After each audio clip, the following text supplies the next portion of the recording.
Hello, my friends. This is life coach Mike Trugman, and welcome to an episode of Mike's Search for Meaning. I'm after some big questions. Why are we here? What makes a fulfilling life? How can we grow individually and collectively? Each episode, I'll dive deep with leaders who are doing great work in the world and see how they organize their life. Books read, value systems, resources used, and stories that show how each of you can create the life and the world of your dreams. Rikki, it is so great to have you on the podcast. Welcome to Mike's Search for Meaning. Thanks for having me. I'm wondering actually if we could start with how you ended up on this podcast in the first place. Why are you here right now? Oh, because I just got real vulnerable with you over a text message. Could you share what that was? Yeah, I learned a lot from you in your reach out there. I think it's like it really made my day when it happened and it touched me. So I would love to share what that was and start the conversation this way. cool. Do you want me to tell you what I did? Yes. I love it. So, because we've known each other for, it must be like a year now, right? Mm-hmm. I was just thinking about that. I think it's been about a year because we're part of this coaching mastermind group and we met up in New York. And so we'd had all these conversations, and then you've been working on this podcast, and we've had some other conversations throughout this time. And at some point I was like, I want to be on the podcast. It's a cool podcast. And he has so many cool people on there and they're talking about so many interesting things. And I was feeling really self-conscious because we know each other, like we can text each other. And I was like, but he's like not asking me to be on the podcast. So I was like, well, maybe he like doesn't really want me, or like maybe he thinks I wouldn't be a good participant, or like, he's probably really busy. He's got lots of people. And so I was telling myself this whole terrible narrative that was like not very kind to myself. And at some point I just was like, wait. Literally, you work on stuff like this with your clients.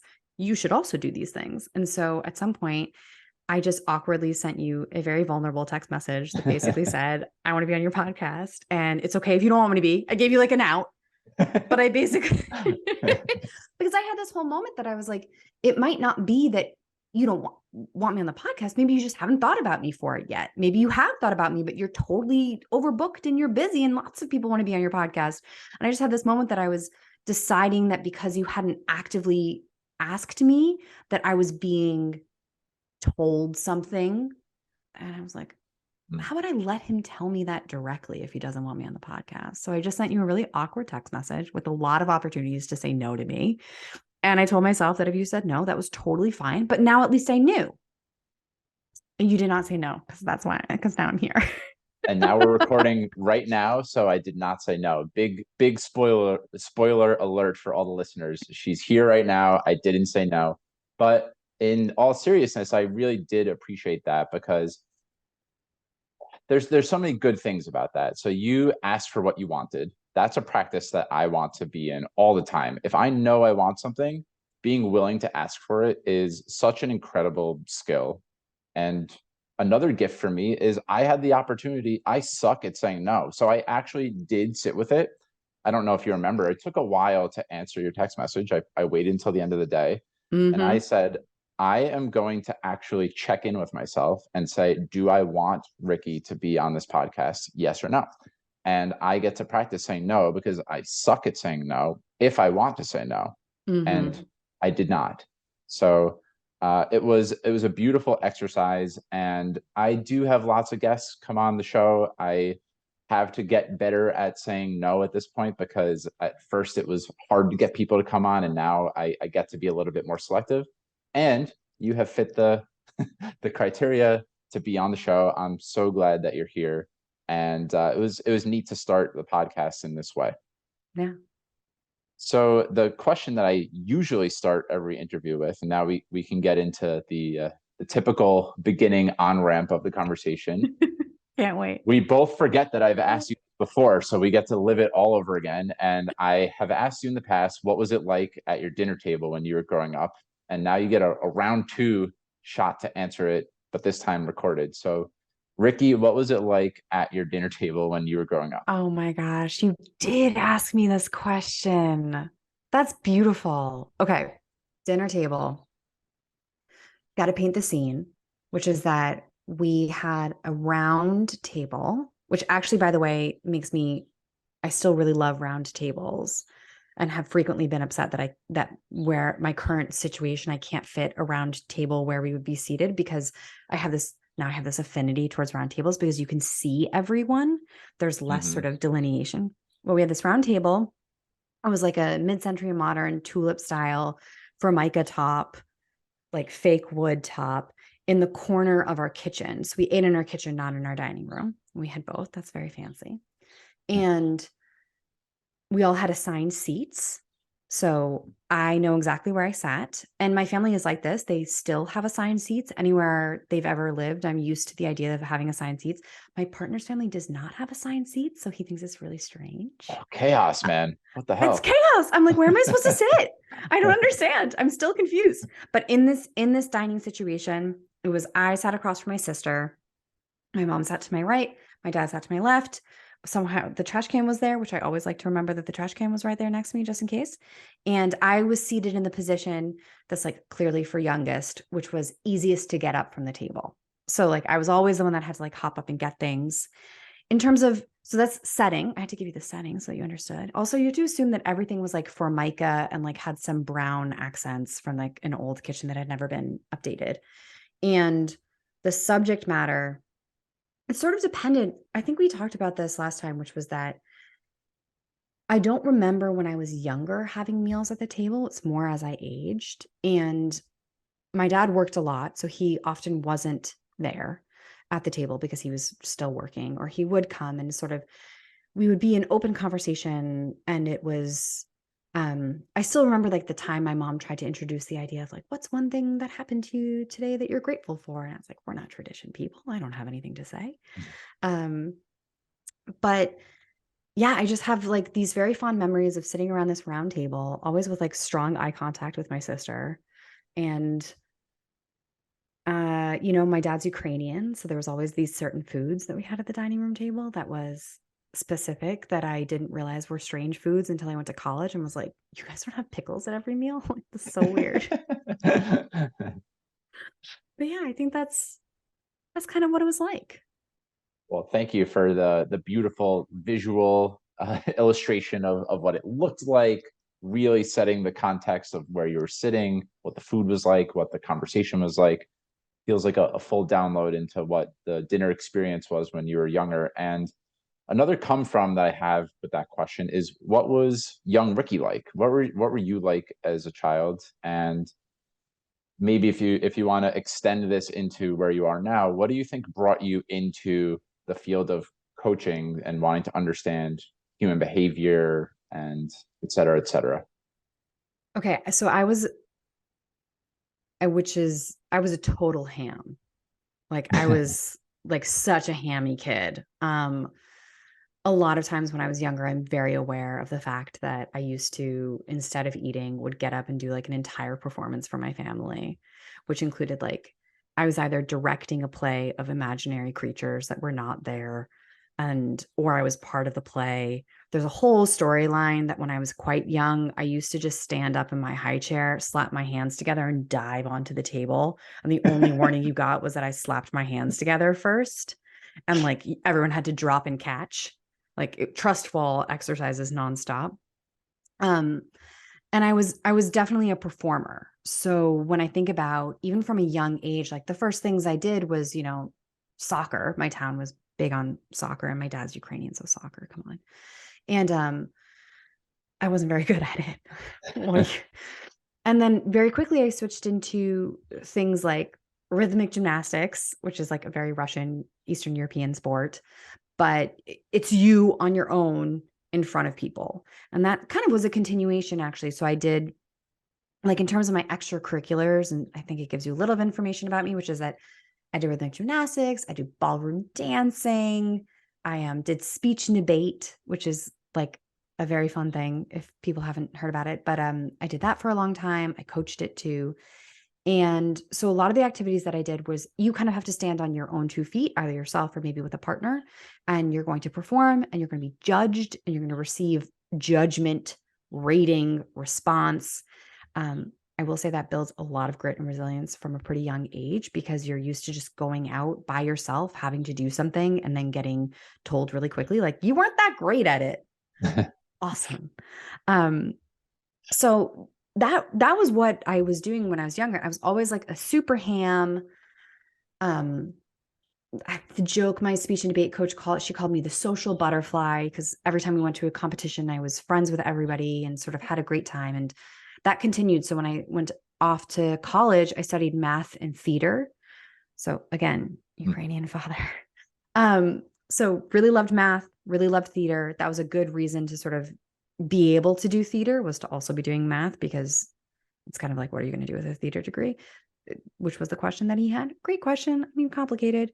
And so I had started there, but I also, because I did theater, I love human psychology, right? Like, I love spending time and thinking about why people do things and how people interact with each other and how they're interconnected and what's your motivation and what pushes you forward, whether it's the character or the actor themselves. And so even in theater, I really quickly transferred out of acting. I wasn't that great at it and I was aware of it, into directing. And that I did really, really love, and being able to adapt information, sort of do those things. And when I first graduated from school, I had this very strange, lengthy, complicated career, which was, I started in finance because I had this math background. And then after a while, I was in like a finance startup. And then I was trying to figure out what I wanted next. And I worked with a coach. Mm. And that was really where the transition happened. I was really fortunate that I knew this coach because she had worked with my sister and she'd worked with my sister's friend. And so she came recommended, word of mouth. And when we worked together, it was just this beautiful experience. It was the first time, I was probably like 24 or 25. And it was probably the first time that I had worked with someone who was just completely on my side and had no opinion of what I did next. Previously, the people that I would ask for advice from were my parents or my sister or my friends. And all these individuals have their own preconceived notions of who I am or what I look like or who I should be or what I'd be good at. And working with a coach was this wide opening feeling of this recognition that it's actually more about me and what I Mm. want. And going through that process was pretty transformational for me. And the coach actually asked if I wanted to work with her, but I was quite young at the time. And I was like, I need time to build experience. And so I spent the next, I guess, like 9 or 10 years building a pretty badass career between working in design, project management, design research, consulting, healthcare startups before I started my coaching business. And that was like coming home. Like it was this thing that had always sat that I knew I wanted to do. And almost every time that I was going to make a transition, I'd have this moment that I'd say, oh, should I be coaching? And it just never was the right time, either because of financial reasons or just fear or ego getting the best of me, because I had another opportunity that gave me a fancier title at a fancier company that was seemingly impressive. So it took a while to get there. But now I'm there. Hmm. Why did you, when you're 24 or 25, Mm-hmm. it's easy to gloss over and say, yeah, I worked with a coach, it was transformational, but why did you decide that it was time to reach out to a coach in the first place? And why was it transformational for you? Like, what did you learn about yourself? Okay. So part of the reason why I reached out was because I had been working in finance. I had also, before I became a math major, I was also an econ major and had been sitting, I was used to sitting in a room and being one of the only women in the room. Mm. Because that happens when you're a math econ major and you're a woman. And so when I first moved into finance, at some point I realized I don't really want to be the only woman in the room. I don't really want to be constantly confused with administrative support. I got called baby more times than I would like to admit. And a lot of just really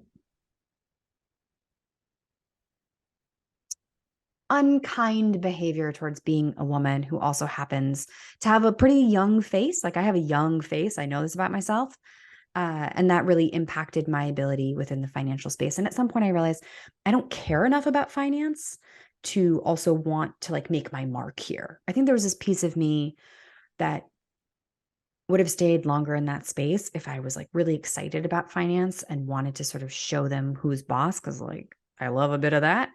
But at some point I was like, I don't care enough about finance for this. And that turned into, well, so like, what should I do? And I had gotten laid off, which was such a hard thing to talk about because I feel like on one hand, amazing, like incredible. On the other hand, really hard. It's really hard to go through that. You have a lot of questions around your self-worth, if you're even good at things. There's a lot of self-blame that comes up. There's a lot of questioning of capacity, of your own intelligence, of who am I as an adult in the adult world. And while I was in that space, that was when I was like really floundering, really felt unsure, didn't understand what was available to me. And so that's when I decided to work with a coach. I don't think I would have worked with a coach if I didn't know someone who had worked with a coach. Mhm. And I think that's common. I actually hear that a lot. Like once someone's worked with it's kind of like when you know someone who goes to therapy and they're like, we should all be in therapy. It's sort of, which is, I love therapy. I love recommending it, but it's sort of the same with coaching. That I think I was just really fortunate that I was in a space that I knew other people who had worked with a coach and recommended that decision. So that was how I ended up getting to work with her. I wouldn't have done it otherwise. Mhm. In terms of it being transformational, I stand by. It's just the first time in my life that I was with someone who the conversation was centered on me, my own desires, my own expectations. And it wasn't like, oh, you should be this. She didn't sit down and give me like a formula, but it had a lot of activities and conversation and discussion. And I mean, I literally still would reach out to her every couple of years when I was going through a transition and sort of just check in with her. And she's been kind of along my journey all the way through my first kid. Like it was, she just really has been part of that. And so, yeah, does this answer your question? I'm going on a weird tangent in my own little brain No, right there. I think you're making perfect sense, and you're addressing both of my questions in a very coherent, easy to follow way. So yeah, I mean, I sometimes it's easy to hear the word transformation and think that something grandiose had to have happened, but it sounds like she was an ally for you, someone who was able to see you in all of who you were without any preconceived notion of this is who you should be or this is how I am seeing you. Like really was able to be there for you, no agenda, able to reflect things back to you and helped you in some way get clarity on what you wanted in a way that someone hadn't done that before. As well, many well-meaning parents and siblings and friends know, it's hard to just hold space for someone to be objective when you care, when you're personally invested in the outcomes in their life. So, Yeah. uh, and yeah, go ahead. No, I was going to say the other thing about it that was really particularly beautiful and helpful was that it was in that moment in time, right? So she understood my past and sort of how I had reached where I got, but it was recognizing who I was and where I was and what I wanted to be in that moment in time, which is really difficult if you think about parents, right? Like my parents knew me since I was this little larva thing. And so a lot of the narratives and the stories that they still tell to this day are around what I was like as a 7-year-old. And like Mhm. what I was like as a 7-year-old was super obsessed with trying to become James Bond. I am not James Bond. It has not happened. And like I'm bummed about it, minus some of the concerns around the way he treats women. But it was like, it's like I don't have the same goals. I don't need to be an international man of mystery. And so that's a really difficult thing, I think, for parents. Now, as a parent myself, it's like that's a really tricky thing to recognize that who who I was, those are still formational, and that's formational information, but it doesn't necessarily need to impact the way that I make a future decision. Mhm. Mhm. So that was part of like the beauty in that moment too. Awesome. Well, I would love to talk about, hmm, there's a couple of different threads that are really interesting to me. I guess one is that I understand you to be an introvert or someone who identifies more towards I recharge by being alone. And in some ways, being someone who's a performer is you're a one to many type of that's a one to many type of expression. And a lot of what you spoke to was yes, there's lots of attention on me, but I'm in my own world in some way or with a partner. And so it's a more controlled type of environment. But I'm just wondering what that energetically, what has it been like to be someone who both wants lots of attention and also might be overstimulated by too much going on in a contained environment? It's actually you highlighted a couple things in there that I thought were really interesting, which is this idea of the one to many. And that holds still. So I think about this a lot. So yes, introversion, the way that I like get all of my energy is from nobody talking to me. Like, what was it yesterday that I probably spent an exorbitant amount of time just watching Bones, which is a terrible television show, but it's fantastic when you won't want to do anything. But it's true. And now as I've gotten older, it's this realization. I talk about this pretty openly sometimes with folks, which is that I'm great one-to-one. I feel really safe and secure. I can build really beautiful partnership, which is why I love coaching. And I'm great one-to-many. Hand me a microphone. I'll happily MC your wedding. I'll happily give a talk. No issue. My main area of discomfort is actually in that space of like 3 to 8 people. I Mm. actually really struggle in that space because, and energy wise, I'm trying to control. Like it doesn't make any sense. So when I'm in this big crowd, some people are not going to be paying attention. They're going to be on their phone. They're going to be texting. They're going to be on Instagram. That's fine. I don't care. As long as I got some portion of the group with me and I'm still happy with what I'm delivering, no problem. In one-to-one, I can read you, right? I can like feed you back. We can sort of connect with each other and move these things. In this interim group, energetically is one of the most difficult environments for me because I spend so much time in this space of like, am I talking too much? Am I not talking enough? Did that person get to talk? Has this person been able to participate? Are they having a good time? And I really go into this weird control thing that's, I see it in myself. I don't love being in the space in any capacity actually. And I think that has to do with like my energy levels. When I'm in this one to many group, I'll go and I'll do it, and I can go to a big party and I can run stuff just as long as I get to go home and like get on the train. I'll like be on the train just like in my little zone, just completely it wrapped up in some kind of like fantasy novel.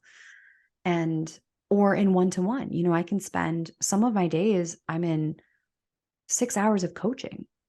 And for some people, I think that'd be really exhausting. For me, I walk away feeling amazing on a day like that because it's just like I get to basically really drop in and be very close with people and hold beautiful space for them and really get to listen and be with them. It's that in between space that I've learned over time is really difficult for me. And, you know, it's how you sort of regain energy. And I'm still a freaking ham, right? Like I can still like be really personable and warm and all those things. It's just what happens afterwards. And I need to really like stay very still Mhm. afterwards and just rest. It resonates a lot with me. Especially when you were describing the kind of inner dialogue that you're experiencing when there's it like socially many mouths to feed. It's like, is this person talking enough? Am I talking enough? Am I not talking enough? It can definitely become a little bit of a mess inside for me. And yeah, for me, the 6 to 8 person range usually starts to tip me into this place of I get a little bit overstimulated. And then Mm. if you then lay that on top of maybe going into a bar or going into an area that's really noisy, I find myself having a really hard time paying attention in any meaningful way. And I used to think that something was wrong with me for that, but it's been really helpful to learn that it's really common, and we all need to pay attention to how we align energetically. Right? There's so many different types, and it's a spectrum. I ask this in a way that implies it's a binary, like introvert or extrovert, and we're all on a spectrum. So that's been Oh yeah. a big learning for me as well. And yeah, I think it's easy to brush past that. Uh, like it seems simple because we've been looking at this in ourselves for a long time. But when I first learned that there are people with different types of energy and there isn't a good way or a bad way, it literally changed my life to learn that. Yeah. I think that I still wrestle with it because there's this feeling of um those who are extroverted ultimately have kind of a leg up Hmm. because they are able because they're energized by being around people, they function really well in work environments and spaces that they have to sort of be uncomfortable. Uh, and so I still struggle with it now as a human being, because sometimes when I want to do something, I have to spend time with myself and recognize, am I avoiding that thing because I'm scared to do that thing because it's a growth thing? Or am I avoiding that thing because like I'm a freaking introvert and I don't want to? And like that's not the way that I want to participate in this world. And so I think it's just really tricky. And also I've been really lucky. There was a woman I worked with who was a hard extrovert, like off the chart extrovert. And I think getting to see her in action, because we work together, we're friends, she's an amazing human being. Um, but getting to see her in action, seeing what that the other side looks like a strong extrovert, and learning like what she struggles with was really interesting for me, because I think I had spent a lot of time recognizing and sort of saying like, oh, it's me, like being an introvert, it's going to hold me back. Oh, I got to really push against it. And it was so interesting to get to spend time with someone who's off the charts in terms of extroversion and the struggles that she faces, which are really different than what I face. And I think that that was incredibly eye-opening to basically start to learn, grass is greener, right? It's like we always think that this other side is easier, and I learned a lot through that actually. What was more challenging for her? Was it, like going back to her computer and getting behind the scenes types of things done, that type of deal? No, well, sometimes, but actually one of the things that she really struggled with was that, she the type of work she did required a lot of synthesis and kind of group work. And she was very aware that because she could take up that space and was really excited by that Mm, space, that sometimes she would get feedback, or she'd be aware that people weren't getting their information in as well because she was kind of using up all the space. And then she actually wasn't getting to get really good diversified thought because mm, she was running the show and taking over too much control. And so it was actually hindering the quality of her work product, because she had a hard time allowing for quiet, allowing for silence, allowing for people to get engaged.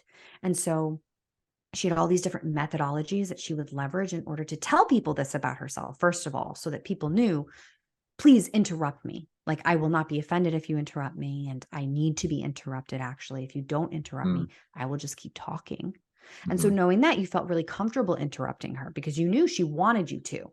And so she got really good at sort of explicitly stating, this is something I'm working on, but please like participate. Please interrupt me. Please talk over me.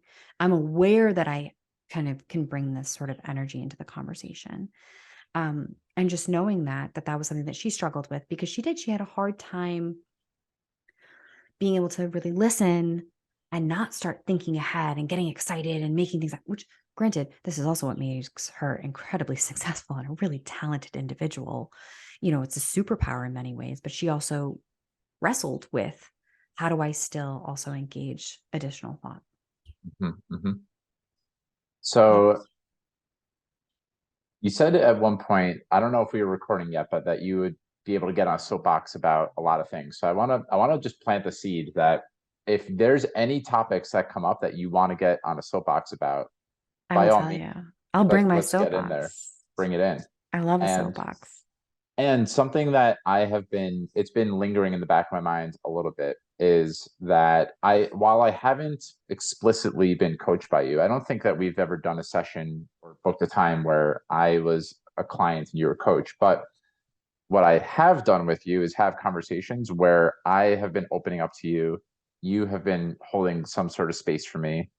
And I know that holding space can both be a natural skill and also a skill that you've really refined and worked on.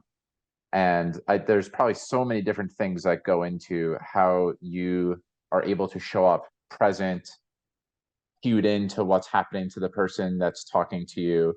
Like, how do you look at the way that you show up present for a conversation? What contributes to the way that you're able to be attuned? I can feel it even in this moment right now, that energetically that you're right here with me. So I guess a simple way of putting it is, what's that all about? How are you able to do that? I So recently I was doing like a value exercise, one of the regular value exercises. And the one that always comes up for me is curiosity. Mm, Like that's one of my leading things. And so it's really, so I've always been good at holding space. I mean, there's this joke like among my friends that spend 20 minutes with Rikki and you're going to end up telling her your secrets.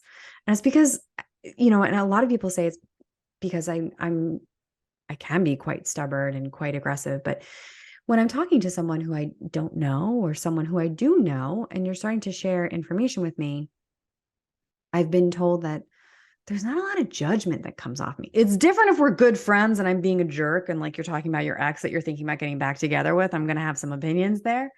But when it comes to like having open dialogue with someone, my curiosity is really, really strong. Right. And also the realization that we're very different from each other as human beings. And there's still similarities, of course. And maybe you'll say something that makes me think of someone else. But I also am really aware that, like, you don't want me to be thinking about someone else when I'm with you. You don't want me to tell you, oh, you remind me of so and so. Cause, like, no one loves that. Like, I freaking hate it when someone will be like, you know who you're just like, and they like reference someone from some television show who's a character that's like not even that likable. I'm like, cool, cool, cool. Thanks. Can't wait to do something with that. And so I think a lot of it comes from curiosity. I'm just so interested in other individuals. And then also a lot of it comes with just like being observant and being able to and wanting to match energy and wanting to create comfort and also like a lot of weirdness. I'm very aware. I tell people a lot if they want to work with me, that I'm a little odd and that like we're gonna get weird together. Like it's not gonna always be very serious. Like it's gonna be funny. It's gonna be strange. We're gonna find humor in these uncomfortable things. And so some of the ways that I hold space now has shifted from working in coaching and getting certified as a coach. But a lot of that work is less about the holding of the space and the more about what do I do in the space. And so I've gotten much better. We all want to give advice. We all want to jump into ideas. We all want to save people. And so that's been the biggest work that I've had to do in terms of holding space is recognizing that 9 times out of 10, my advice is really crappy for that person. Like they actually don't really want my advice. They just need me to listen to them and help them figure out what they want because 9 times out of 10, I don't have all the context. I don't have all the information. They have a lot more of it. And so that's more of the work that I've done in terms of holding space is trying to figure out how to hold it in a really honest, open, without like me putting my own stamp on it.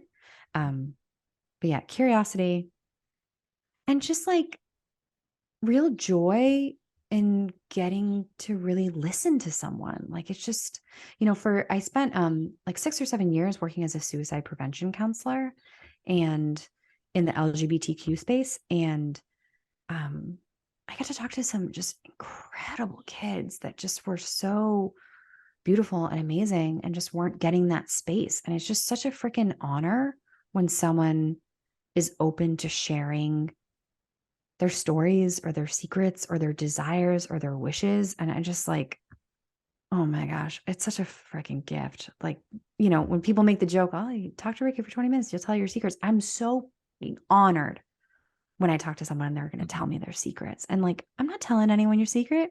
I'm following confidentiality rules without even having to set up confidentiality with you. But like, I just like, oh, it's such a freaking gift that someone would give this information to me and find security and safety in that conversation. Yeah. I find it to be really sacred as well that if I'm a trusted Mm, confidant and someone is like I don't use that word lightly, sacred, that someone would be willing to open up to me or say, I mean, several times someone has said to me, I have never told anyone that before. And I do not at all take that lightly. mm-mm. That's a really big deal. And I imagine in the crisis prevention work that you did for 6 or 7 years that the gift was something that they in no way had in their life. Like that's one of the reasons maybe that they were in that position was that they just didn't feel that they were really seen and heard. Yeah. And to be able to just sit there with someone and not feel, I don't know, judged or Mm-hmm. that something's wrong with you is, in my opinion, that's most of what good space holding is. And I have the same work as you with regard to, Mm. I fancy myself someone who's got all the good answers and fancy advice and can see, 20 steps ahead, and I know Mm-hmm. where this is going. And So that's you're it's actually, human. I'm human, and it's also very rarely helpful, as you beautifully Yeah. articulated. Yeah, I can see that. I think it's interesting because I actually have gotten to be coached by you. Like I have gotten to go into that sacred space with you and be able to have this like very focused, just like integrated conversation with you. And so I've gotten to see what like that firsthand sort of active listening, the sacred space that you create. And so I remember when we talked about it, and that to me it's not shocking that now you also do this podcast because you managed to create it here as well, that it feels really good. Mm, Like it just feels good. You know what I mean? hmm. I It's a do. nice little space. I'm in it. Well, I received that and I really appreciate it. So something I wanted to pick back up on, and I Yeah. know that you probably have, while listening and really being curious and observing is an incredible gift, and that's probably the scaffolding, what underlies all of the things. I'm Mm, also really interested in the tools and the models and the ways that you map things out. You spoke a little bit to the way that you look at values. So mm, curiosity is an embodied value of yours. It's not just a word that you use. It's a value. It's something that really means something to you. What are some other things that, whether it's with you or with clients, ways that you help people get more clarity around who they are, self-awareness? I think that those are really probably the most important leadership development tools that we can have, is knowing, like when you were sharing your client example, it's no small thing to know to put up the safeguard. I talk a lot. I take up a lot of space. Please flag it if you need to cut me off and just go for mm. it. That's not a small thing. So what are some other ways that you help people cultivate this type of self-awareness? Um, it's a tricky one. I think I talk about, so one of the things that I love there recently was a study that came out that was talking about the number one leadership quality of the best leaders. It's not empathy, it's not emotional intelligence, it's not strategy and vision, it's self-awareness.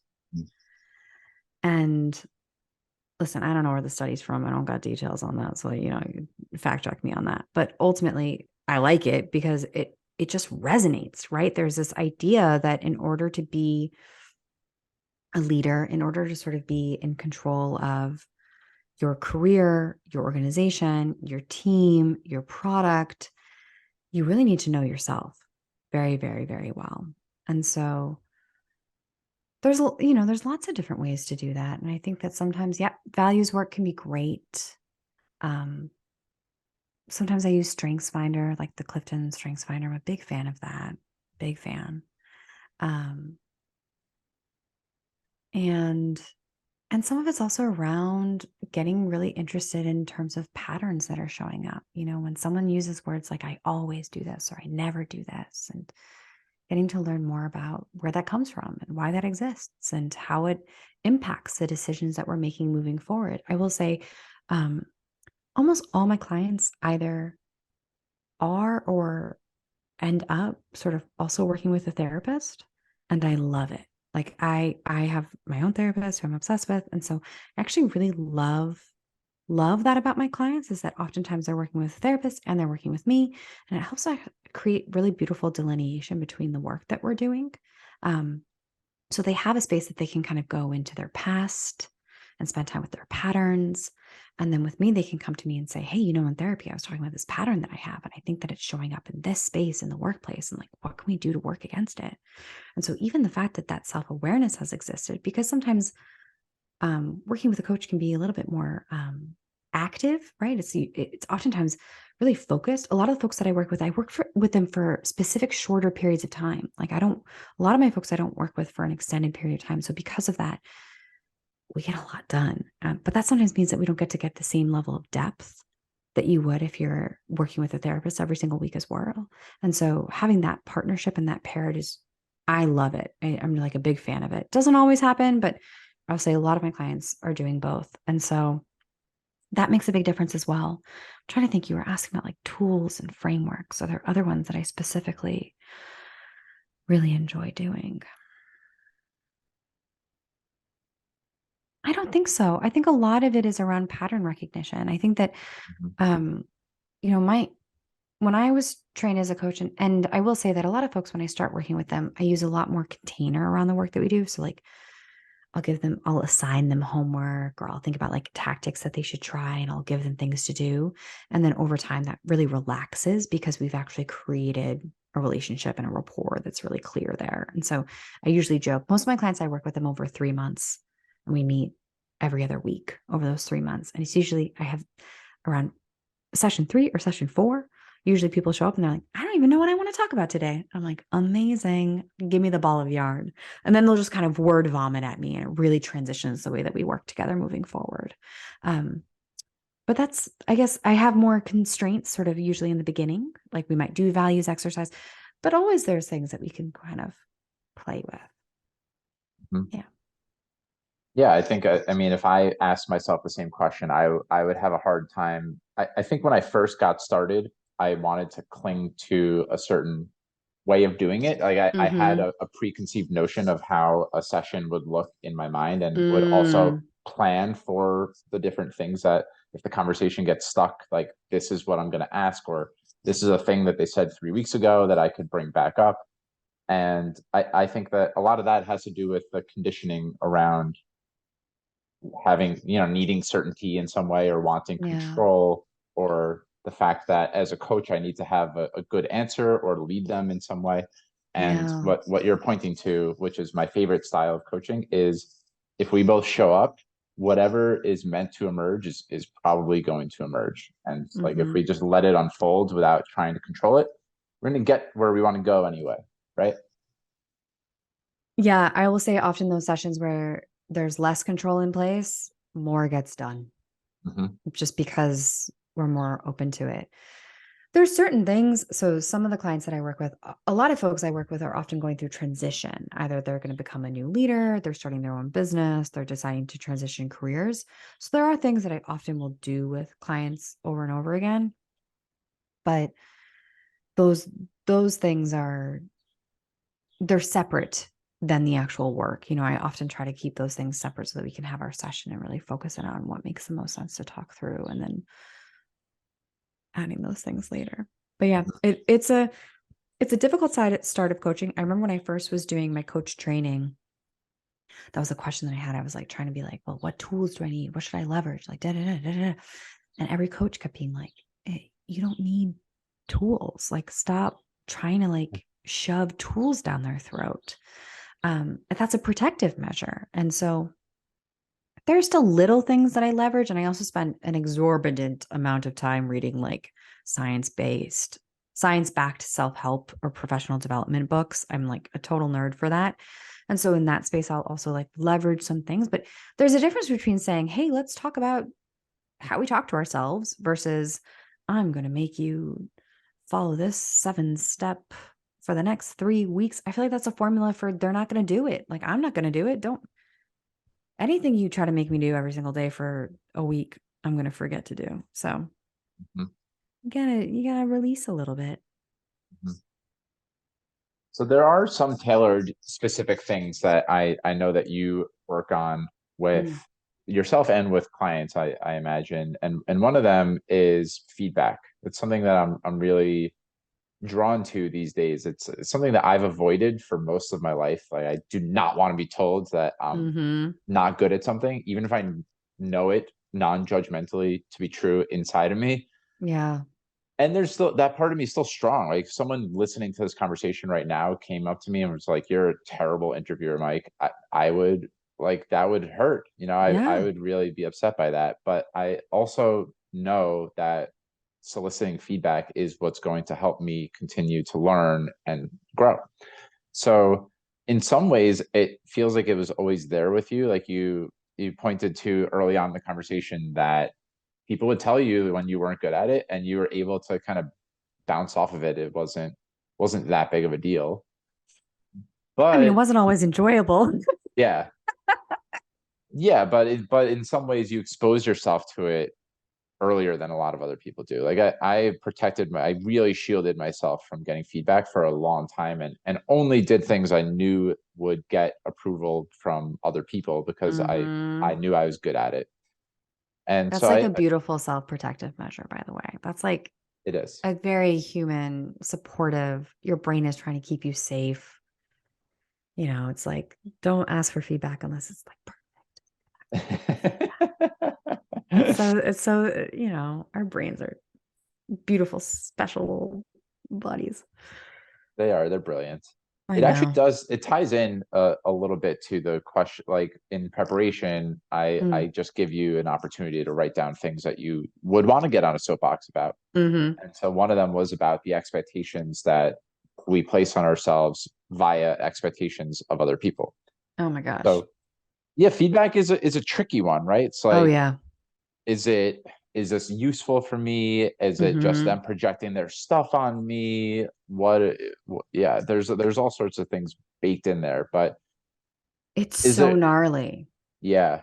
It's so gnarly. Feedback is one of those things that, like, I think you gave such a beautiful explanation, which was, you know, we protect ourselves from feedback because we don't really want it because it's going to hurt. Or we wait to get feedback until, you know, we feel like it's perfect. And the only feedback they could give me is like, there's a typo on that page.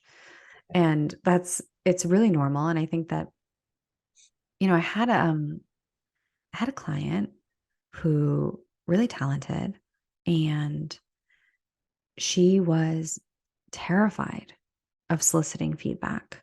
And it was actually impacting her ability to succeed within the organization because she was um, avoiding feedback. You know, and she wasn't asking for input. She wasn't eliciting input because she wanted to sort of control, right? A lot of times, avoidance of feedback is a desire for control.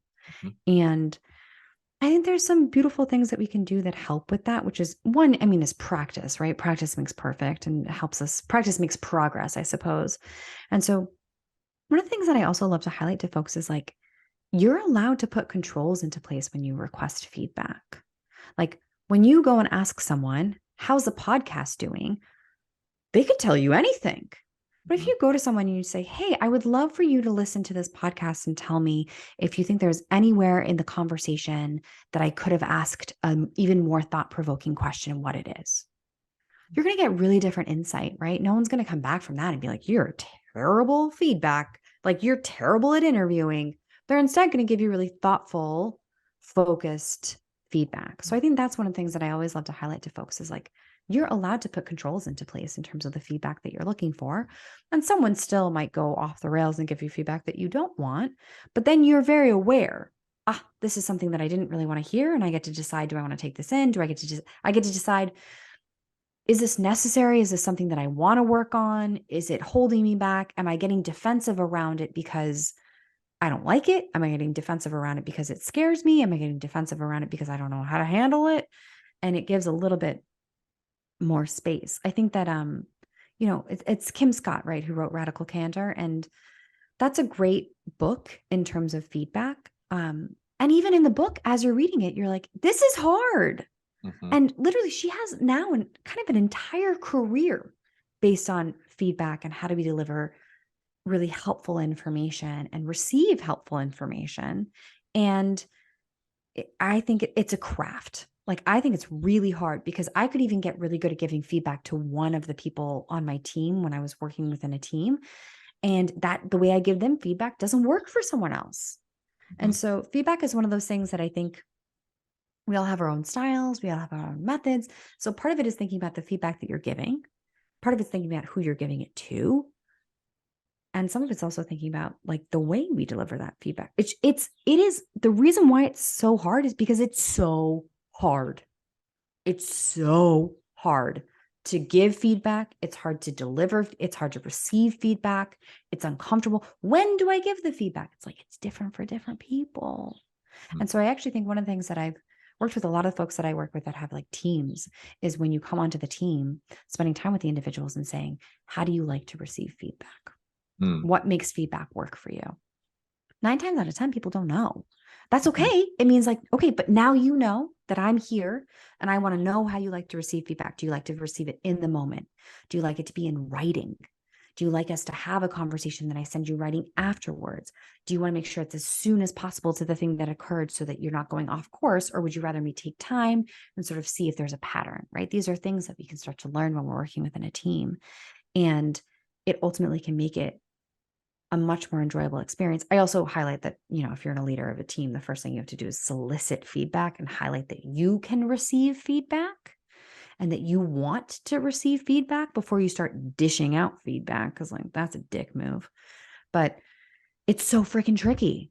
I mean, I think it's something that we're really good at avoiding delivering or receiving. And even when we do deliver and receive, we're not great at it. All of us aren't great at it. It's like so hard. It's a craft and it's changes and it's really, really, really, really, really, really hard.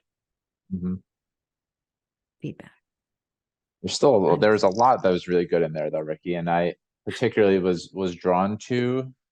So one, just making it this bespoke process, and the Mm-hmm. act of in any way saying you're a unique person, how would this be effective for you is Mm-hmm. already just an amazing start. I haven't come across that many companies that are actively doing that and saying it goes both ways, Mm-hmm.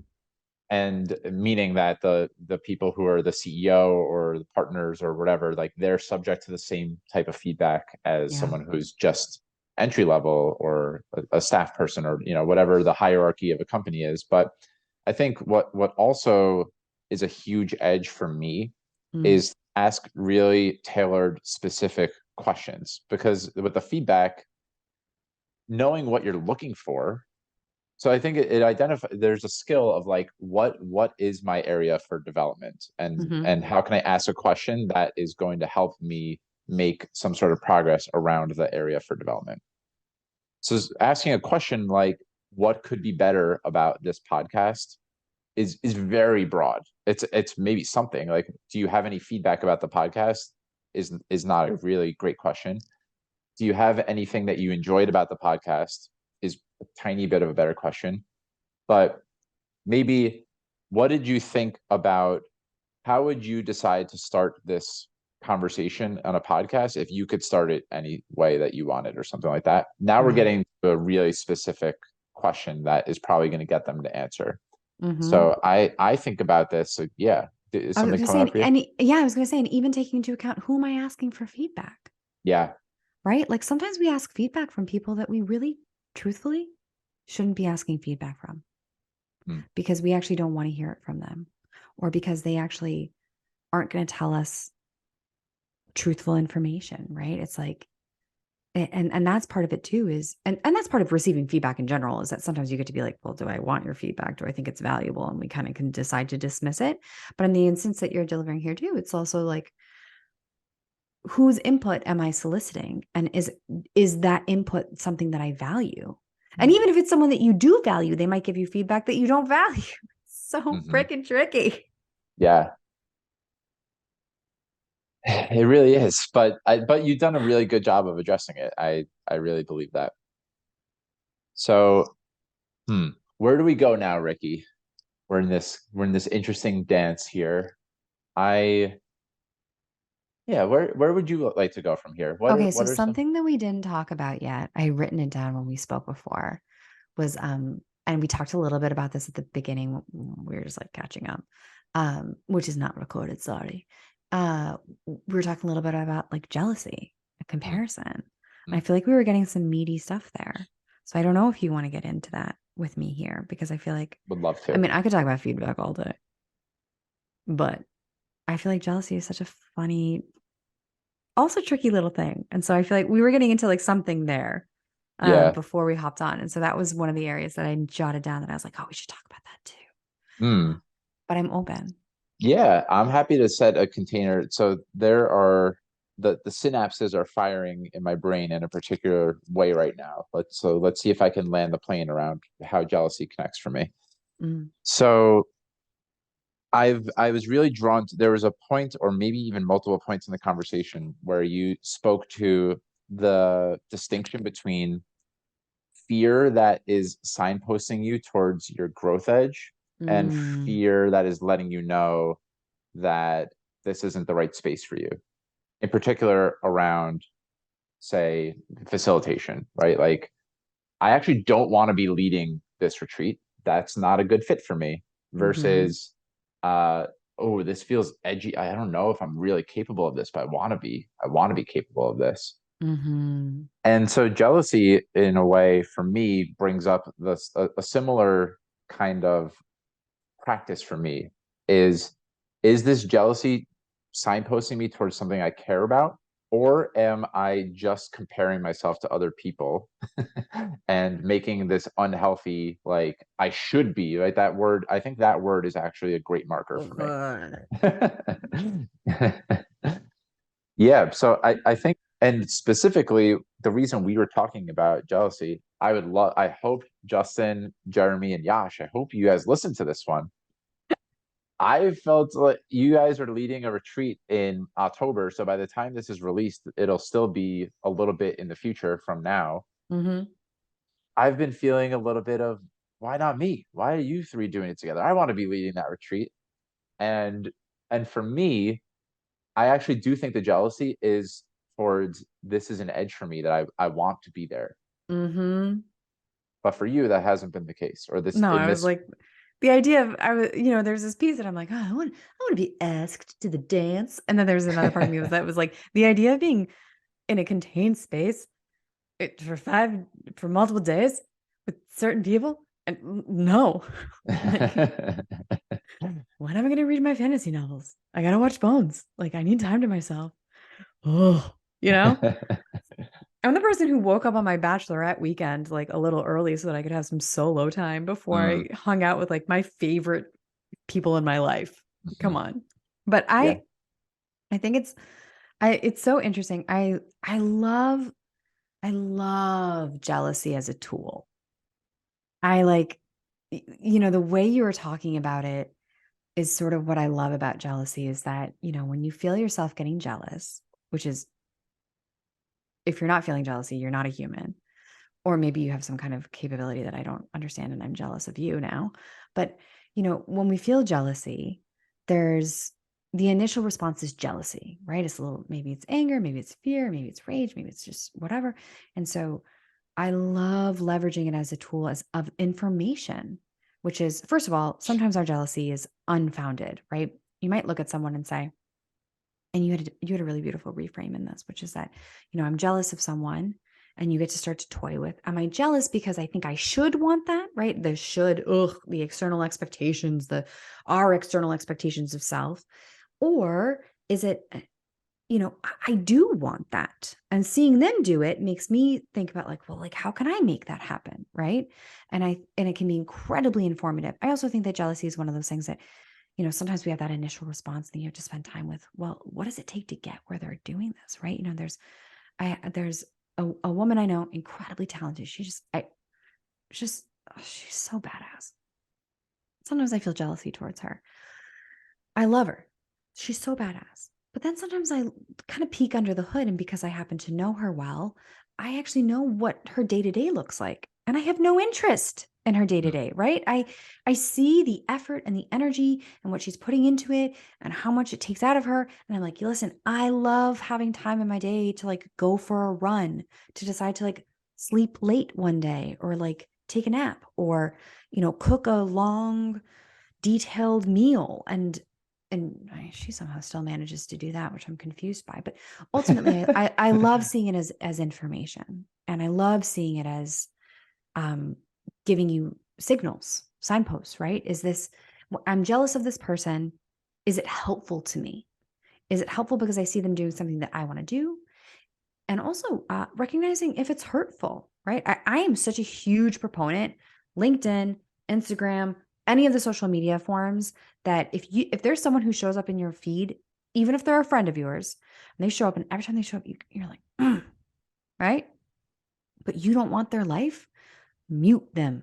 You don't have to unfollow, you don't have to unlink, just freaking mute them. Like, you actually don't need that noise to make yourself feel bad every once in a while because they're doing something that you don't actually even want to do, but they're doing it. And there's something about it that's giving you some kind of feels, and you can just mute it, just get Yeah. it out. Like, you do not need to do it.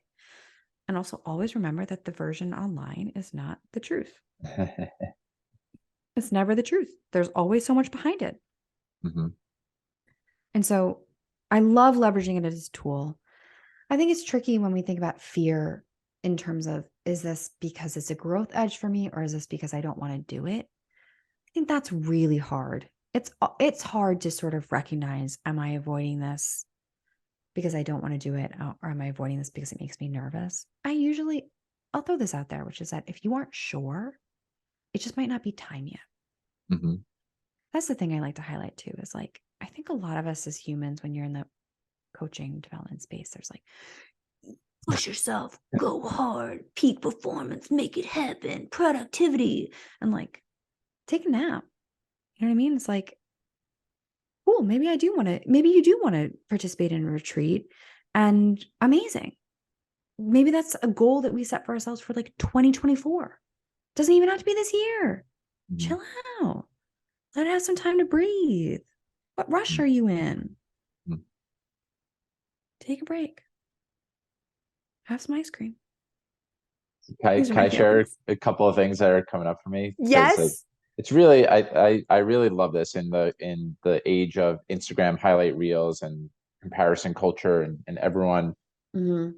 portraying a certain life that isn't actually real. It does help me to a couple of things are coming up for me. One is, am I actually willing to do whatever needs to happen for that to be a reality? Mm-hmm.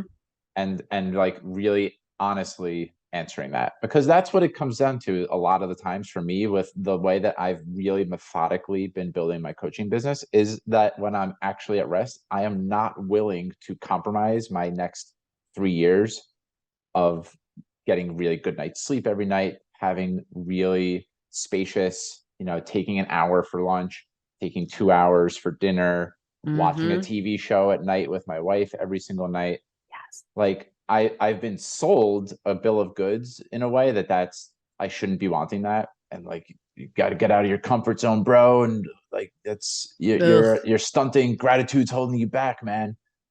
And yes, I appreciate your invitation. And the way that I look at that is just ask myself, am I actually willing to do the thing that I think I want to do?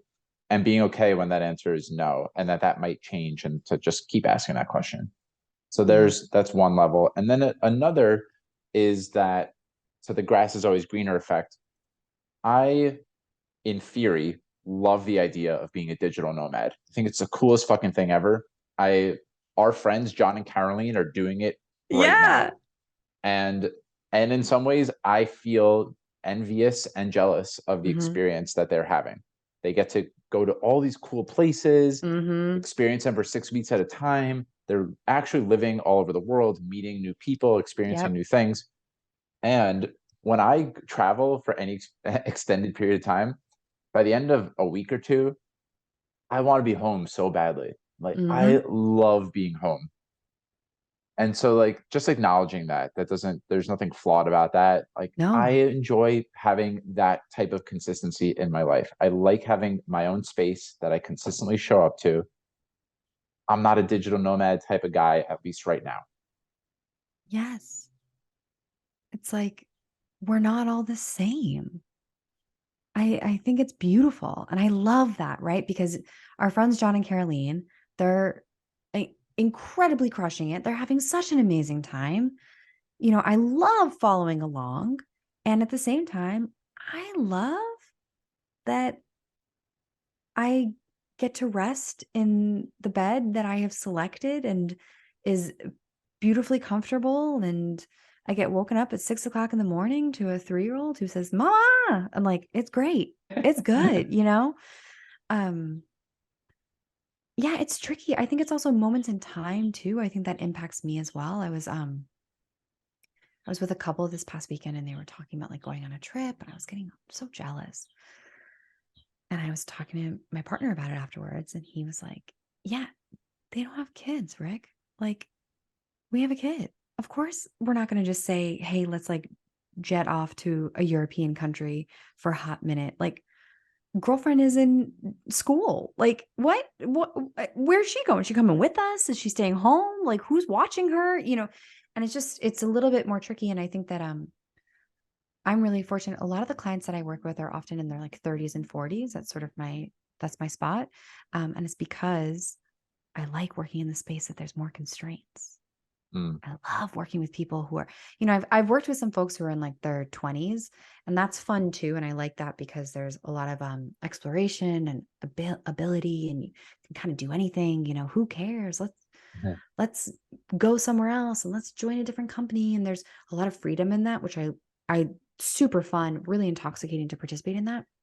At the same time, I love working with my clients who are working under really real constraints. And how do you still create like ease and joy and exploration when you're like, I still need to make rent this month, and rent is no joke. And how do I do that in a way that feels like I'm still growing and I'm challenging myself, but I'm not being totally risky. I'm being slightly risk averse and being really thoughtful. And that's a space that I love too. I think that it's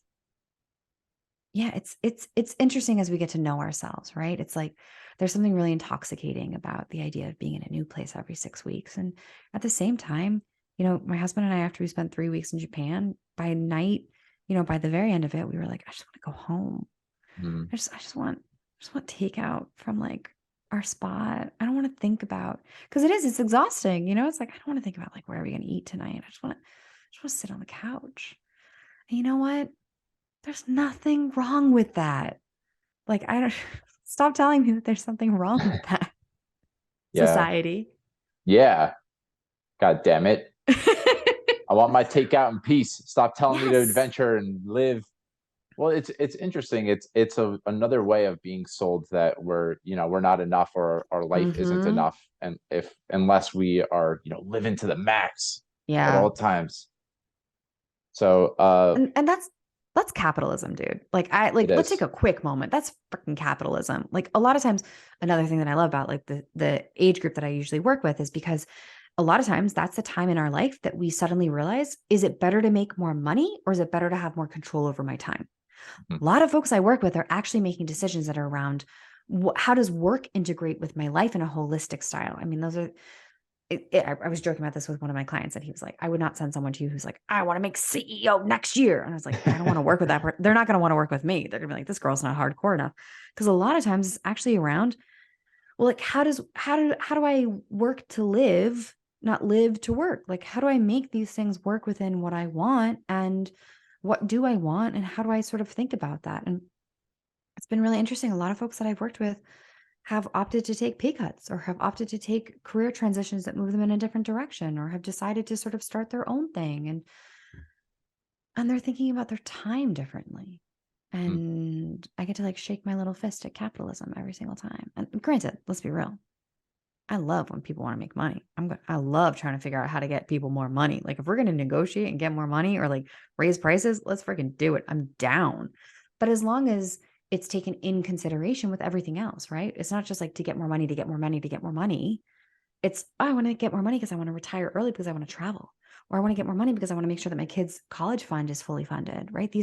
Or I want to make more money because I want to make sure that I can take care of my parents in their old age. These are beautiful reasons in terms of thinking about, I don't want to just make more money to like hoard it on my little yacht, Mhm. Bezos.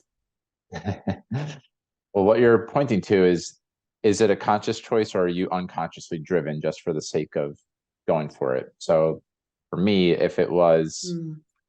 if I was just on the hamster wheel trying to maximize the amount of money I was making, and I couldn't give you a clear reason of why it was important to me to be making $500,000 a year, Yeah. and why that felt specifically important to me, or if I couldn't give you a specific reason why I wanted to travel for every 6 weeks to a new country, and Yeah. it was just something along the lines of other people are doing it, it looks cool, and I want to try it, it's a good invitation to have a deeper inquiry about, well, let's slow this down a little bit. And Yeah. I appreciate your style, because it's in coaching, we're in like a really precarious and vulnerable position. Mm. The wrong person could easily put the foot down and be like, you don't, if you want it bad enough, you got to go for this right now. Mm-hmm. And whereas like, I think there's usually opportunity to just check in on that, which is like, why? I think one of the things comes up with a lot of my clients that I refer, it's a really, it's a term that I don't put into social media, but I will talk about it here because like it's a different space, which is I refer to it as your prestige whore, which is like you immediately understand why I don't talk about it in places because I'm like, sex work is valid work. I'm not going to participate in this conversation, but whatever. But the prestige score is really helpful because oftentimes it's our external expectations of self, or like it holds up a lot of shoulds. And so, like, your prestige whore, let's say it's like, oh, I want to be this digital nomad. It's like, okay, that's your prestige whore talking. Why? And oftentimes you're like, it's because I want to like show the people that I grew up with that like, look at me. And you're like, is that a good reason? Like, it might be. It doesn't mean that we're not going to listen to it, but it Mm, means that we're going to take time to think about where is this coming from? And do I want that to be a guiding light in my life? mm, Do I want people from when I was 13 years old to be having control over the decisions I make now as a 36-year-old? I mhm, don't. mhm. I think another thing that I have found really personally helpful is if I get to the root or the core desire of that thing. So call it freedom. Freedom seems like a word that would come up, right? If I have the flexibility and freedom of I can live anywhere. Mm-hmm. So it's like, well, what does freedom look like to you on a moment to moment, day to day Yeah. basis, right? Like how are you living freely in your life right now? Or how would you want to live freely in your life right now? And for me, that's really helped me. A lot of the edges that I've had as a client is like, Mike, you love thinking big and dreaming pie in the sky, Mm. but like what's like the tiniest thing that you could do in this moment to move in that type of direction? Like And what does freedom look like to you also? and it's also like beautiful because even when you've been talking about that, freedom for you might look like being able to have an hour-long lunch, Hmm. 2-hour-long dinner, watching a show with your wife. Like that is a version Exactly. of freedom, right? That's a Yes. version of you having freedom to leverage your time and squander it, enjoy it, rest it in a way that feels really good to you. And freedom doesn't have to be, I don't even know what country I'm in. Right? It's like, but and it helps also, even when we think about like language is so specific, right? Freedom. When I say freedom, it could conjure up different ideas for different people. And for you, when we initially thought of freedom, maybe that's where the digital nomad came from. But as we spend more time with it, it was like freedom actually looks like being able to have a 2-hour long dinner with my wife and like be able to sit and take our time and talk about our day and like just connect with each other. And that's freaking beautiful use of freedom. So something this is a little tangential, but something that I Yeah. absolutely wanted to talk to you about is being a parent. Oh, yeah. I'm going to be a parent in a couple of months. I Oh my God. might be a parent by the time this episode is released. Oh my gosh, that'd be so exciting. It would be really exciting. And you wrote in preparation for this conversation that you would want to talk about how having a daughter has made you brave. Oh, it has. What's She's it what's it like amazing. what's it been like to be a parent, Ricky? How has it changed you? Oh, it's wild. I mean, everyone's gonna say that, let's be real. But I think so I didn't really as a 7-year-old, since I wanted to be James Bond, if you know, James Bond is unaware of any children that he may or may not have. I mean, honestly, James Bond probably has a lot of kids that he doesn't know about. Um, but like I didn't really spend most of my childhood imagining being a parent or getting married. James Bond wasn't doing it. And so that was never really like on my plate. It wasn't something that I was considering. And when I met my now husband, we've been together for like, by the time this comes out, like 11 years. Wow. And I know it's crazy. And he's amazing. And, I knew that he really wanted kids. That was something I always knew. And I remember I was sitting down, um, I was at a museum with my mom and I asked her about having kids because I knew that she also wasn't super interested in having kids when she did.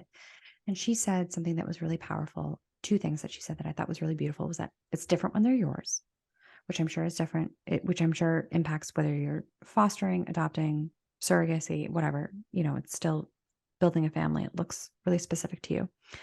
And also that she said, I could not downplay how transformative it is to our relationship now.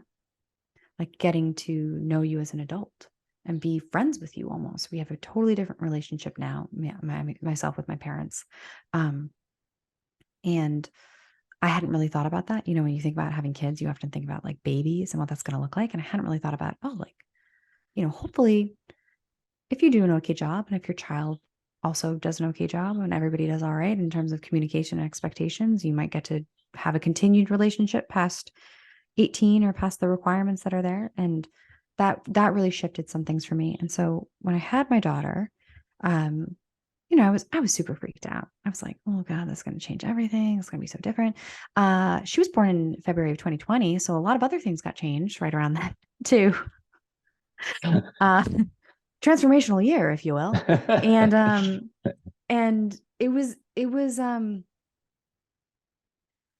was so different than I could have anticipated. And I think that I've been really lucky. I don't think I knew what I was going to be like as a parent. I don't think you ever really do, but I'm just like super into her. She's so freaking fun.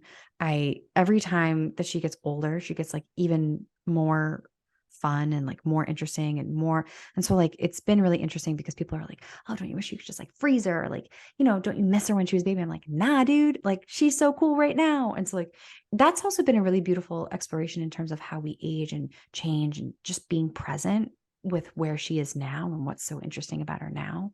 I'm not trying to control, right? Like I have no interest in, like, for example, girlfriend, her style right now is so hardcore. She's a little fashionista.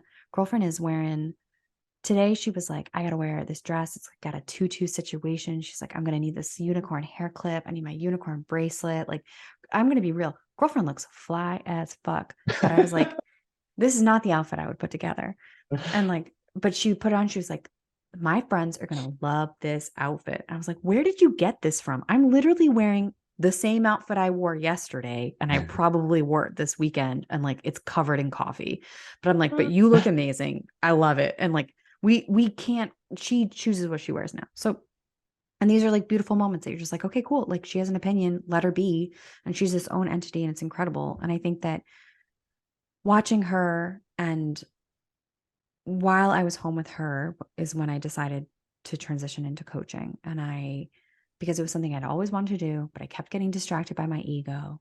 And I had this moment that I was like, I really want her to see that her parents can do hard things, that they can push themselves outside of their comfort zones, that it's okay to like take risks and do things that are new and make mistakes and be a beginner and not know what you're doing sometimes and sort of be open to transition and change. And that gave me a lot of confidence in going ahead and doing this. And I think that still building my coaching practice, oftentimes I do think about her because when I'm going to go do something that makes me nervous, I think about her and her little beautiful brain and how open she is to trying new things. And I just get to like check back into that kind of beginner mindset and be open to making a mistake. Like, you know, no kid stands up and is like good at walking from day one. They suck at it.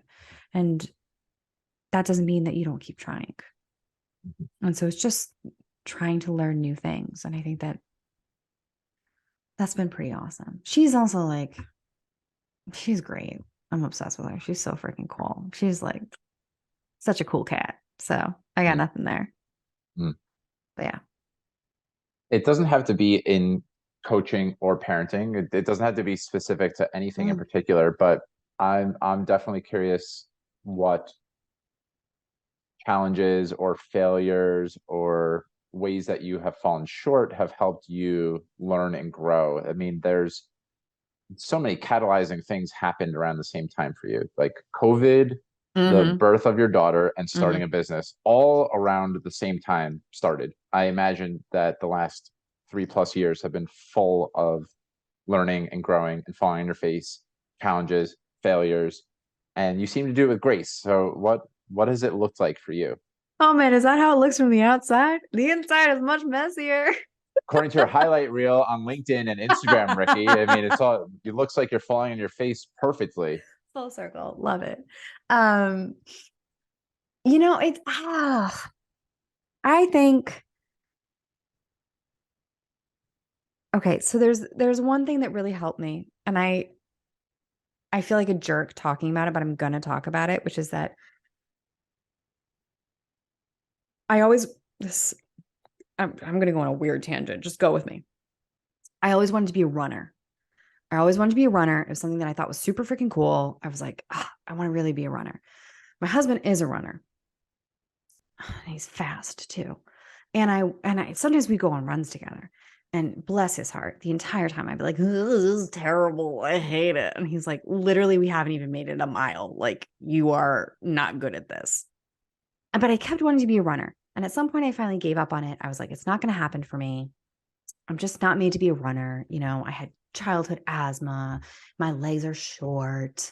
I don't have lung capacity. I had all these reasons, right? I was like, I'm just shouldn't be a runner. And so instead I focus on the other stuff I like: yoga, HIIT, strength training, all that stuff. And then something that really formulated a lot of the transition that happened during this time was the fact that I had my daughter, COVID, and I was starting my business. And I had read Angela Duckworth's Grit, which was talking about one hard thing, which is the idea of like you need to do something that's like your one hard thing.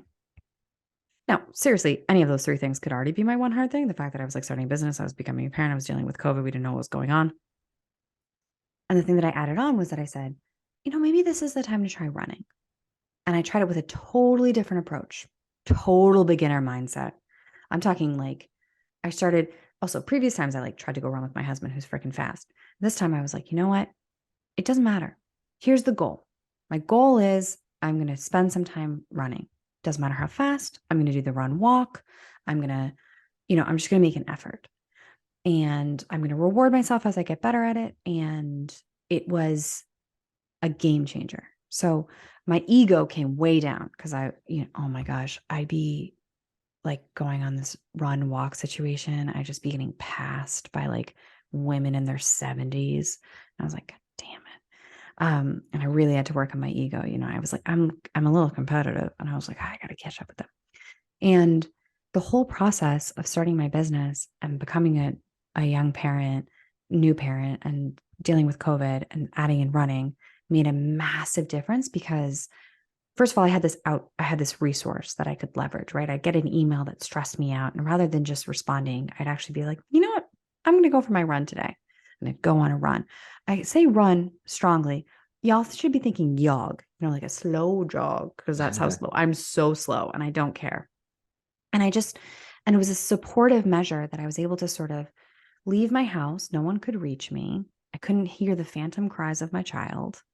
And I would just be out there. And I made lots of mistakes, right? I would have days that I pushed myself too hard, or I'd have days that I decided not to run, and how I worked through the guilt and discomfort of not doing that.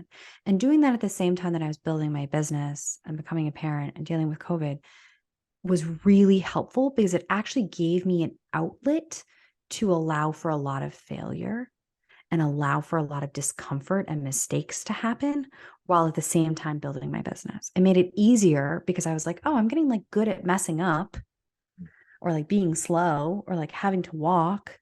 And at the same time, I was building my business. And I think that has been, and I still leverage it now, like referencing and leveraging that as a tool and a tactic has been really helpful around creating delineation between and getting good at messing up. I think that's what it is like, I've created tons of resources and spaces in my life that it's okay to just mess up and like not do a great job. And, it still means that I do self-protective things too, that I avoid doing stuff that I think would probably be good for my business, but make me uncomfortable. And I usually spend time with it. And I sort of decide, is it because I don't have all the information and I'm an information seeker? Or is it because I don't actually want to do that thing right now? And oftentimes I'm good at giving myself a little bit of grace and sort of saying, it's probably just not time for it. It doesn't mean that I won't do it. It just means that maybe I won't do it right now. And that's okay. Hmm. So yeah, Well, I created basically a space that let me mess up a lot. It was great.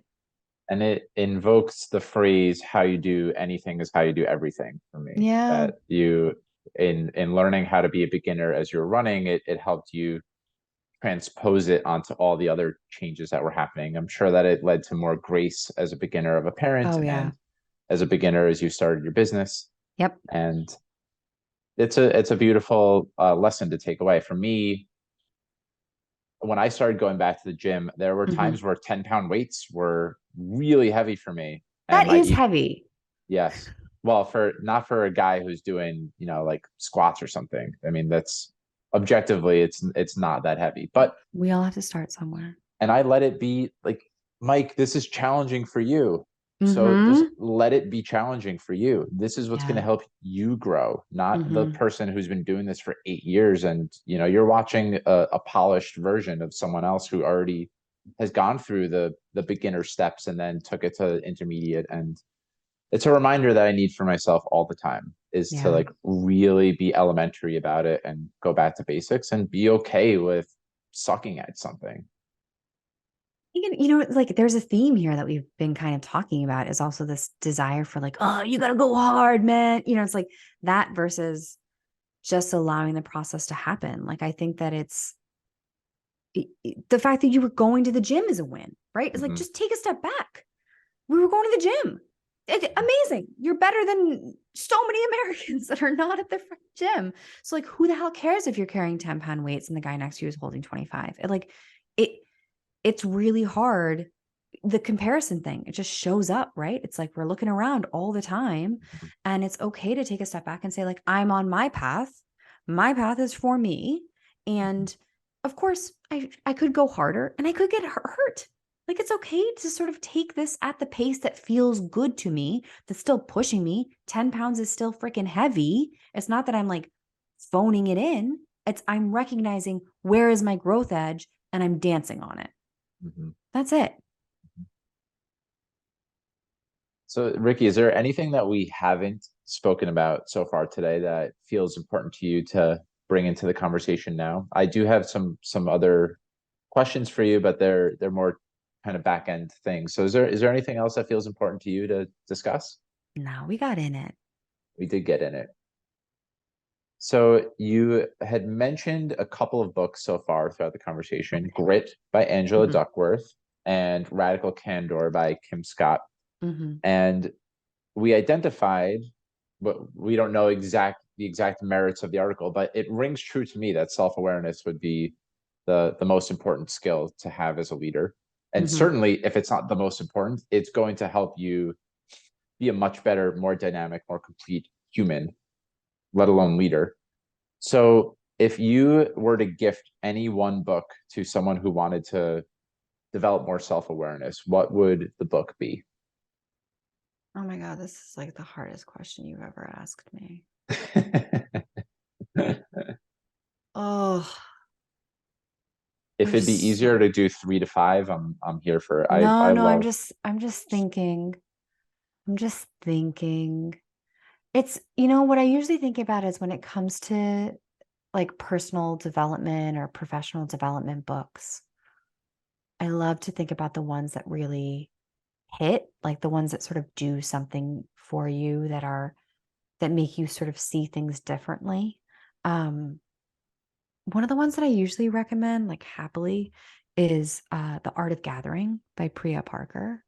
Uh, it's interesting. It's talking about sort of like how we gather, why we gather, what it looks like. And as someone who's introverted, who stresses in that gathering space, it's a beautiful, beautiful book. It's written, it just like brings you along in this great way.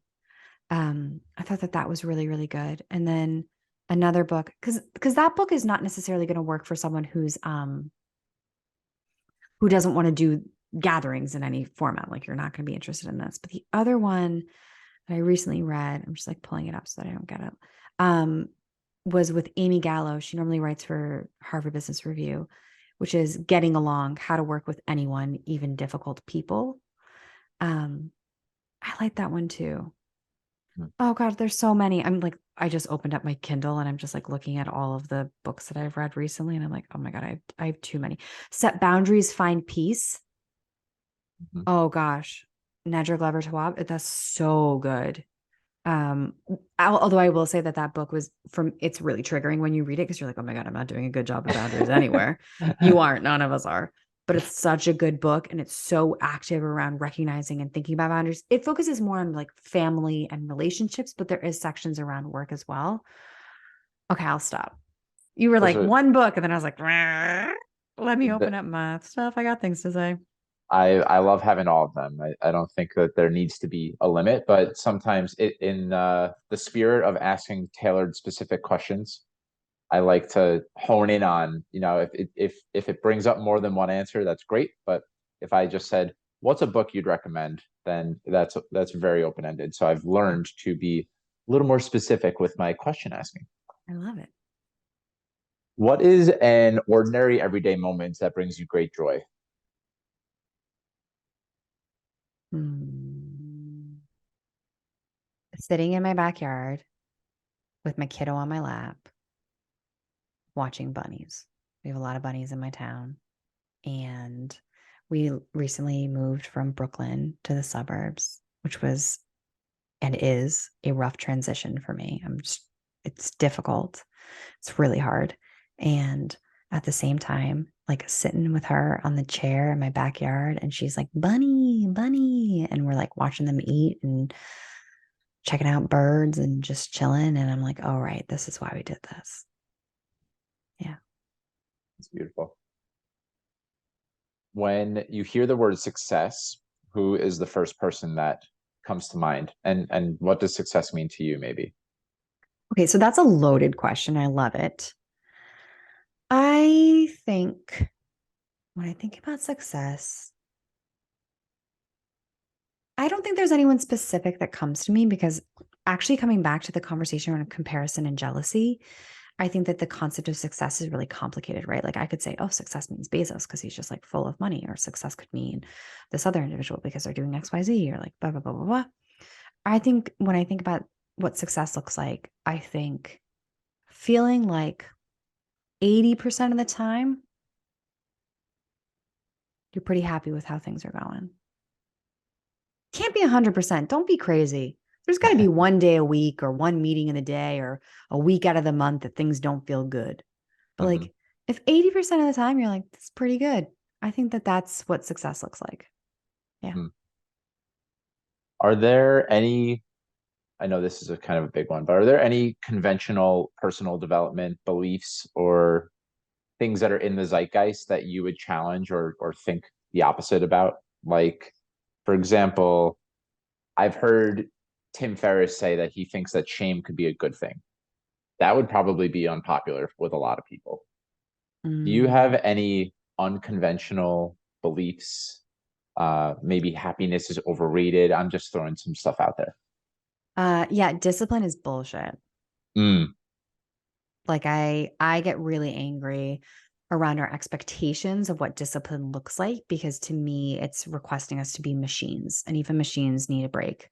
Like there's this whole idea that if you don't do the exact same output as you had yesterday, then you are now a failure, or like if you don't have continuous improvement or continuous on the same path, you're not doing everything exactly right, then why even bother? I think this idea of discipline often is just an invitation for perfectionism and all or nothing thinking to raise its ugly head. It's like some days you're going to crush and some days you're going to wallow, and that's all right. And I think it's really around thinking about balance over time rather than each day need, you know, like for like carpe diem, fuck it. Like screw you, carpe diem. Like it's okay if yesterday I watched Bones for so long that Hulu asked me if I was still watching.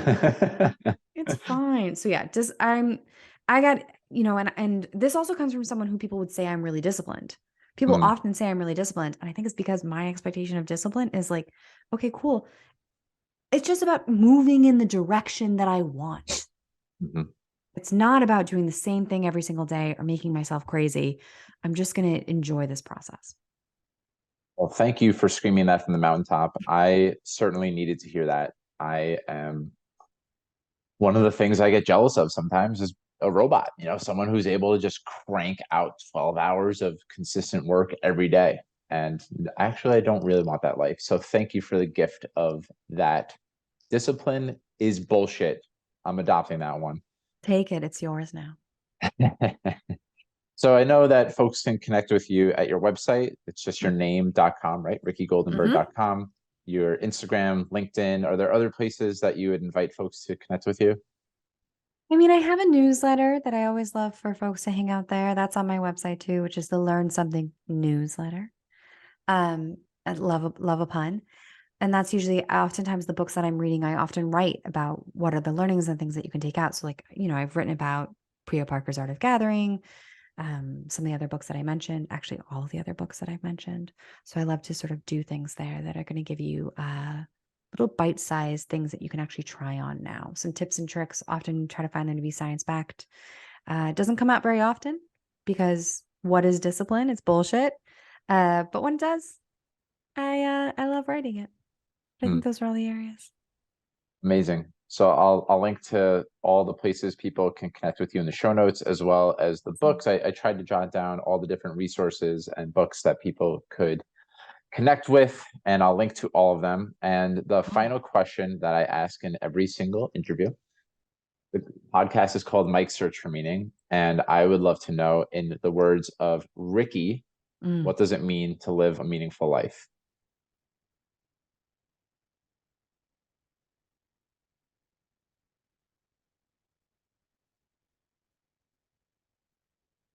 I think it comes back to my values. I think it's allowing for curiosity. I think that's really what it is like just being in it. Yeah. Yeah, I love it. I love the succinct ones. A lot of times are my favorite ones because does it really have to be more than that? I mean, I'm sure I could come up with some kind of long, nuanced, detailed philosophical answer to the question, but meaning is tricky, man. Like I think it's just be in it. Mhm. That's it. That's it. Yeah. Well, Rikki, I'm incredibly grateful that you asked, that you made the vulnerable, awkward reach out leap Ah, into my text message inbox. And you're just such a joy to have a conversation with. So you why the are. hell would I say no? No, no, you are. You are. This is so fun. It was so much fun. It had some really powerful insight. It had lots of laughter. I'd love to laugh. I don't laugh quite enough. So thank you for that gift. And Anytime. I love the way that you do this dance of life. It's one of the things I'm sitting with right now is this discipline is bullshit, and Mm-hmm. the real ease that you seem to bring into your coaching business and your life. That Yeah. you're like, let's just slow it down a little bit here. Like, why are we trying to produce and do these crazy things all the time? What do you want? And can you just be okay with that? And and holding that we are all incredibly multifaceted. I think uh it's funny in a way that the book Grit resonates with you, that ostensibly is incredibly high on discipline, right? It's like keep Mm-hmm. persevering, keep doing the thing. Yep. And I love that there's a nuance in the way that you're able to look at these things, that like discipline, the way that we know it, is bullshit, but like there's something to sticking to doing hard things A and 100%. demonstrating that over a long haul that you're going to stick to something. So I love the kind of the duality Mm. of how you look at all these things, and the levity, the lightness that you bring to life and to coaching in an industry that's laden with people who are like trying to like keep your feet to the fire and hands on the stove, and like you gotta leave it all on the table. It's a breath of fresh air, Rikki, and I'm really grateful that you were able to share this in a recorded podcast platform with me today. I really needed to hear all this. I love it. Thank you for having me. This was wonderful. It is such a privilege, and I really can't wait to share it out. And Justin and Jeremy and Yash, if you listen to this, fuck you guys, including me on your retreat. I'm like so deserving of being one of the facilitators, but You'd be so good at facilitation. Why didn't you give him a chance? please pick me. So I hope that for everyone who's listening, you're leaving with some lightness, some laughter, that you give yourself permission to do whatever the hell you want for the rest of this day, and Yeah. sending you all lots of love. Thank you very much for listening. Thank you so much for taking time out of your day to listen to Mike's Search for Meaning. If you enjoyed it, please subscribe, share this episode with your friends, and leave a review. I look forward to seeing you next time, my friends. And until then, stay safe, stay well, and keep living with purpose. Peace.